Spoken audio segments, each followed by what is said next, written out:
Bonjour à tous, c'est Lucie. Bonjour à tous, c'est Lucie, bienvenue sur ma chaîne. Aujourd'hui on se retrouve pour parler mascara, puisque vous avez été plusieurs à me demander des conseils pour vous y retrouver parmi la jungle de mascara.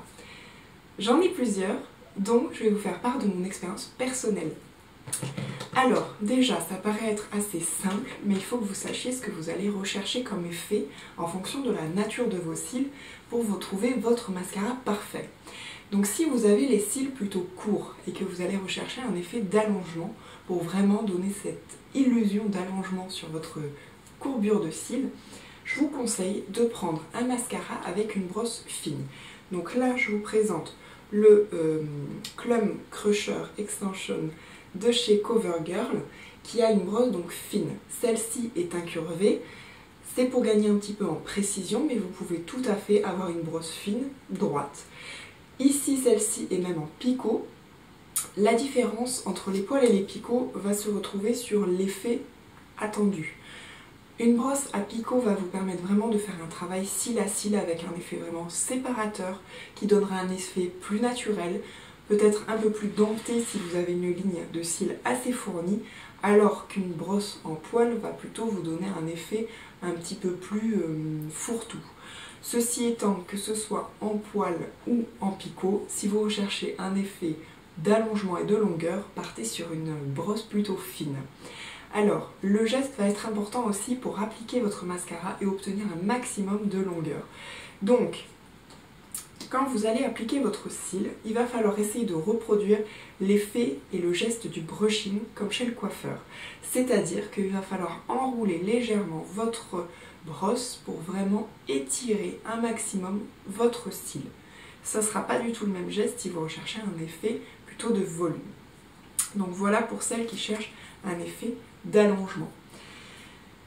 Pour celles qui cherchent plutôt un effet volumateur, donc c'est personnellement mon cas, donc j'ai un petit peu plus de mascara qui apporte cet effet-là, vous allez partir sur quelque chose de différent, à savoir une brosse plus épaisse. Donc ici je vous présente, donc ça c'est le volume vertige, voilà, de chez Yves Rocher. Ici on va avoir des picots également, mais en grosse brosse par rapport à l'autre. Donc ça va vous permettre de travailler et d'apporter le côté volumateur, mais en gardant cet effet cil à cil et naturel. Je vous montre également, j'ai le CoverGirl, le Lash Blush qui est très connu, voilà, c'est la même chose. Donc brosse épaisse, picot, effet naturel mais volumateur, toujours travail cil à cil. La difficulté avec cette brosse là, ça va être la précision. Si vous recherchez plutôt à avoir un effet un petit peu fossile, voire même un petit peu paquet, en restant quand même très joli bien évidemment, vous allez vous orienter sur une brosse. Donc ici je vous présente le Better Than Sex de chez Too Faced, une brosse épaisse à poil.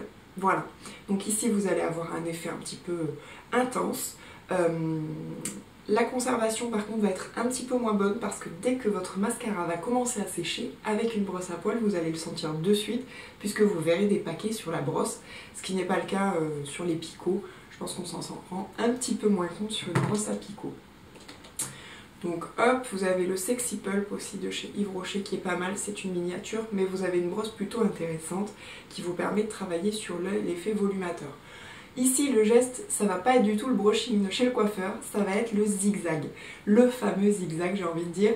Donc vous déposez de la matière et il va falloir essayer de travailler en fait en zigzag pour l'étirer et pour vraiment apporter ce côté volumateur. Le problème de ces brosses-là, souvent quand on cherche du volume, c'est la précision. On va avoir du mal à travailler sur les petits cils du coin interne ou même externe en effet. Donc il existe un bon compromis. Pour moi, c'est un bon compromis, c'est un des chouchous. Donc c'est ce que j'appelle moi la brosse en sapin, tout simplement. Donc c'est une brosse qui est épaisse et beaucoup plus fine sur l'embout. En poil celle-ci aussi. Ici donc c'est le Smoky Extravagant de chez Make Up For Ever, c'est une miniature. Mais moi ça va être un chouchou parce que ça va pouvoir me permettre de travailler en précision et en volume. Donc vraiment les brosses sapin, il en existe pas mal. Je trouve que c'est un bon compromis. Si on cherche donc précision et volume. Alors, Je vais vous donner quelques petits trucs qui vont vous permettre d'appliquer votre mascara et d'avoir un effet le plus optimum possible, que ce soit pour le volume ou pour l'allongement. Je dois reconnaître que les mascaras plutôt qui font tout, et volumateurs et allongeurs, etc., je n'y crois pas vraiment. Je pense qu'il faut vous concentrer sur un effet que vous recherchez en particulier, parce que le mascara parfait qui fait tout, c'est pas du mascara, pour moi ce sont des faux cils. Et je ne porte jamais de faux cils, donc je ne peux pas vous en parler et vous faire part de mon expérience sur le sujet. Par contre, vous allez pouvoir essayer d'optimiser l'effet de votre mascara par des bases.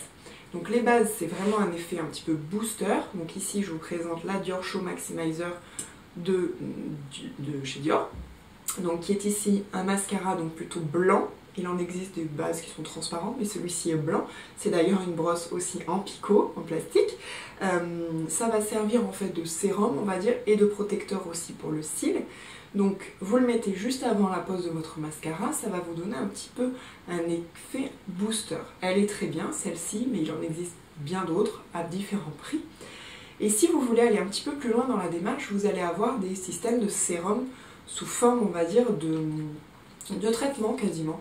Donc ici j'ai la Kiko traitement, donc allongeant cils, toujours sur une brosse en picot d'ailleurs, et un petit peu en sapin aussi d'ailleurs. Alors là, c'est plutôt un traitement qu'il va falloir appliquer le soir sur vos cils pour que ça travaille pendant la nuit. Il vous conseille de l'optimiser pendant au moins 30 jours. Si vous voulez même pousser l'effet, vous avez la marque Revitalash qui vend et qui commercialise donc des sérums pour booster la pousse des cils. Donc c'est un budget un petit peu plus supérieur que Kiko, mais qui a l'air de donner des résultats assez formidables à voir les avant-après qu'on voit passer sur les réseaux sociaux. Je n'ai jamais testé, donc je ne peux pas vous en parler, mais si je cherchais à rallonger et avoir un effet un petit peu volumateur ou un gros booster, on va dire, de la pousse de mes cils, sincèrement je crois que je m'orienterais vers le Revitalash.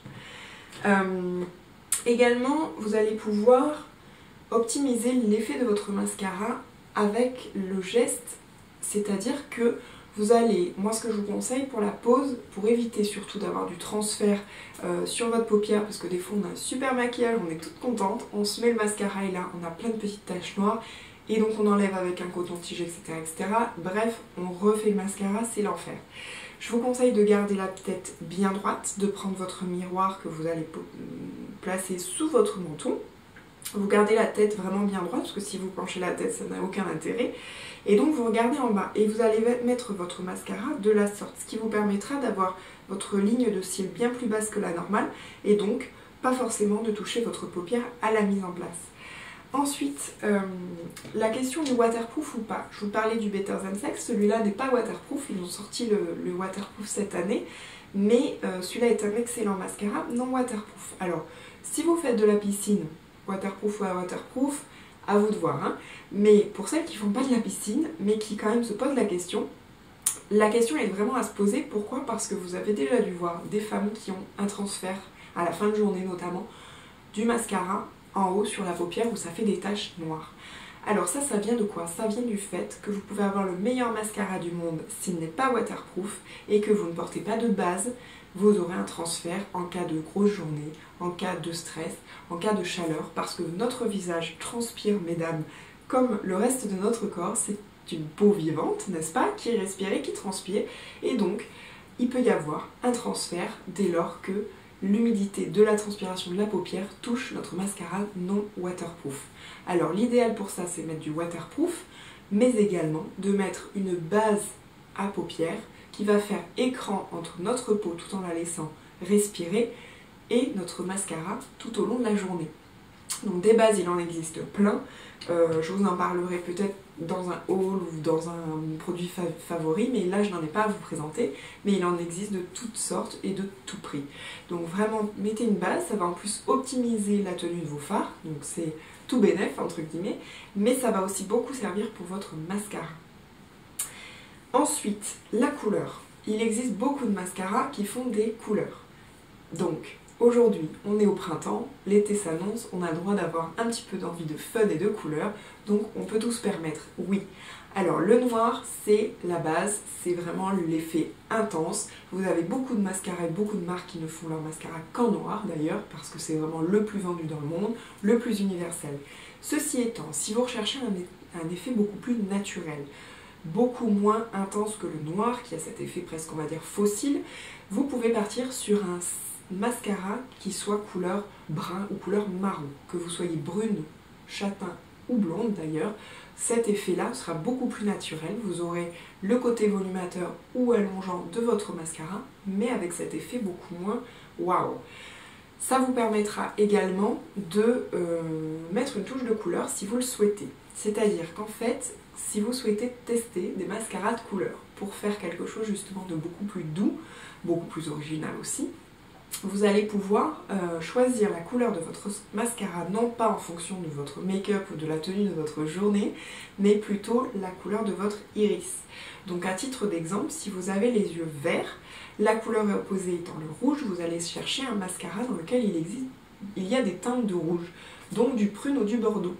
Donc soit vous allez carrément poser votre mascara prune ou bordeaux directement, ou alors vous mettez votre mascara, donc noir, marron, éventuellement gris, enfin votre base, votre mascara de base, et vous allez simplement appliquer en pointe sur notamment le coin externe votre mascara coloré. Ça va faire ressortir de suite votre iris et ça peut apporter un côté couleur tout en restant très naturel, puisqu'on va jamais mettre du mascara rouge, vert flashy ou même jaune. Voilà.